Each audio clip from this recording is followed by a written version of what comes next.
গাছ কাটা হচ্ছে, আমরা গাছ লাগাচ্ছি গো গ্রিন। বেশি কথা বলতে মূলত কি মেসেজ দিয়ে যাচ্ছেন সমাজকে? গো গ্রিন, সবুজ হতে হবে।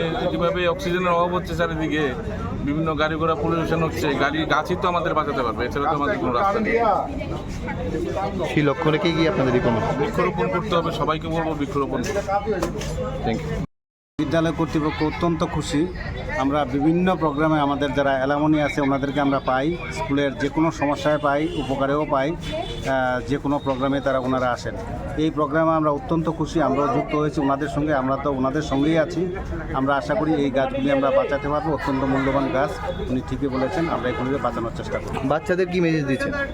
বাচ্চারা এর মধ্যে গাছ যে আমাদের খুব উপকারী এবং গাছের সঙ্গে যে আমাদের প্রাণ জড়িত আছে, জীবন জড়িত আছে, এর থেকে বাচ্চারা আমাদের শিখবে, বাচ্চারাও আমাদের সঙ্গে যুক্ত হয়েছে। Thank you.